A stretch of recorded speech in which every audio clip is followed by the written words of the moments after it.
Superbonus, come sappiamo già un po' tutti quanti, ritengo sia sempre stato un attimino il traino del nostro settore edile, no? E il fatto che la cessione del credito si sia in parte fermata o in parte rallentata, è ovvio che questo ha impaurito molto le nostre aziende, anche i committenti, e ci ha messo in uno stato che non è solo di paura, ma che è di difficoltà.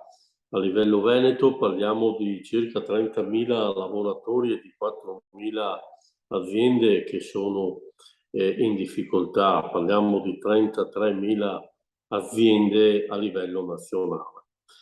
Ed è ovvio che quindi se questo volano, no, che della cessione del credito non dovesse trovare continuità, questo paralizzerebbe non solo le imprese di cui parlavo prima, non solo tutti i collaboratori che presso queste aziende continuano a lavorare, ma metterebbe in crisi, secondo me, anche un complesso di economia nazionale, perché sapete che l'edilizia sta facendo un terzo di quello che è il PIL nazionale. Nel report che è appena stato fatto da Nonisma e ANCE viene anche qualificato, tanto per togliere dalle tante chiacchiere che si fa che il bonus non ha portato benefici, che il bonus 110 ha fatto delle truffe, e non è vero, perché l'ha fatti in una percentuale del 3%, che oserei dire che è all'interno di quello che normalmente succede, che ha fatto il buco, è stato più alto il 90%, l'ecosisma bonus, ma vorrei anche dire che per ogni euro investito nel 110 e comunque nel nostro settore edile, questo ne ha generato 3. Nonostante la miriade di interventi correttivi in corso d'opera, parliamo di 16 interventi correttivi, che hanno complicato e generato sempre quell'attimo di certezze, come dicevo prima, non solo tra le nostre imprese, ma anche tra i committenti, gli stessi istituti di credito che dovevano rientrare. Questi crediti si sono trovati un po' sbilanciati per non poterlo più fare, premesso che sinceramente io non credo a tutto quello che le banche ci dicono, che hanno raggiunto il top e non hanno più la capacità. Io credo che invece capacità per assorbire crediti ne abbiano ancora, ma si siano cautelativamente tenuti un budget da parte per gli eventuali inconvenienti. Il bonus ha fatto circa 40 miliardi di investimento, tanto per dire quello che ha portato di buono. Questo ha generato 125 miliardi di valore economico, e quel famoso PIL che dicevo prima. Ha tolto una quantità di lavoro enorme, di lavoro nero enorme, ha creato un lavoro per 635.000 occupati, ma soprattutto perché secondo me questo è il buono del bonus 110, ha tolto dalla nostra atmosfera circa 979.000 tonnellate di CO2, che tradotto sono 15 miliardi e mezzo di euro risparmiati in bolletta, perché è energia che abbiamo risparmiato, che sono circa 500 euro per ogni beneficiario, e non è sicuramente cosa di poco conto, visto che continuiamo a parlare di transizione ecologica. No, ne parliamo, ma effettivamente dovremmo poi tradurla questa transizione ecologica. Quindi parliamo di minor consumo, continuiamo a parlare che dobbiamo inquinare meno, l'edilizia fa inquinamento, parliamo di risparmio di materie prime, di trovare fonti alternative, no, di energia. Parliamo e continuiamo a dire che le nostre case sono estremamente energivore, ma poi quando è l'ora dei fatti non riusciamo mai a concretizzare. Noi abbiamo ancora l'80% delle nostre case che sono in classe F e che sono in classe G. tradurre cosa vuol dire una classe F rispetto ad una classe A. A parità di volume, la classe F e la classe G consuma 3.000 euro all'anno, la classe A ne consuma 300. Penso che la differenza sia effettivamente sostanziale in termini economici, ma questo ci porta anche a vivere un attimino meglio all'interno delle nostre case, no? Non solo a risparmiare. E tutto questo, se viviamo meglio nelle nostre case, avremo anche un quartiere migliore, avremo anche un'Italia migliore, avremo anche un mondo migliore, no? Quindi sicuramente il bonus è secondo me un'opportunità, è un incentivo che vorremmo fosse reso quasi strutturale, stabile, con delle leggi che fossero certe, no? Perché se non abbiamo certezza in quello che il nostro governo ci dice e durante il decorso delle opere cambiano le regole del gioco, è ovvio che ci troviamo in forte difficoltà. E dico questo per legarmi un po' a quello che era il concetto del decreto aiuti che è venuto fuori, dove tutto sommato non possiamo dire che non sia stato fatto niente, però non reputo neanche sia manna che è caduta dal cielo, perché tutto sommato a favore dell'edilizia cosa è successo? È successo che quella famosa quarta cessione alle partite IVA in realtà adesso viene agevolata, viene resa più facile perché viene tolta la responsabilità in solido a tutti coloro che acquistano i crediti e questa responsabilità è circoscritta solo ed esclusivamente a tutti quei casi di dolo e grave colpa. No, voglio dire che per finire nei pasticci veramente bisogna comprare qualcosa dove ci siano state delle truffe.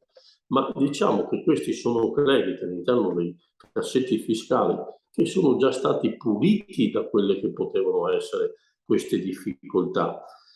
E certo è che questo sicuramente aiuterà, lusingherà e creerà una maggior facilità da parte delle famose partite IVA di acquisire questi crediti che magari gli investimenti che attualmente hanno sono meno redditizi rispetto a questi, no?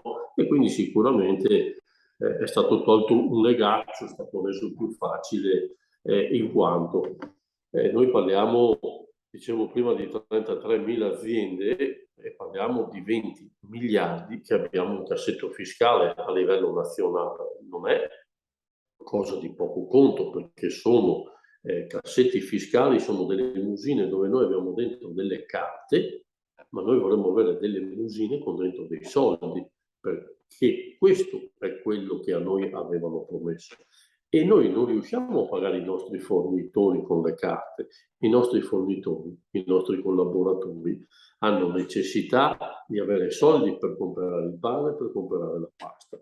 Ecco, questo è quello che un po' il decreto aiuti è stato fatto. Poi diciamo che è riuscito a sbloccare o a reperire 9 miliardi, ha stanziato per compensare quelle che erano l'aumento dei prezzi che le imprese avevano incontrato, no, durante l'esecuzione dell'opera. Ecco, questi 9 miliardi potranno essere attinti dalle pubbliche amministrazioni, hanno 35 giorni per fare domanda di accesso ai fondi e una volta che sono riusciti a portare a casa i fondi, questi serviranno per compensare un po' le aziende che avevano necessità di aver compensato questi maggiori crediti.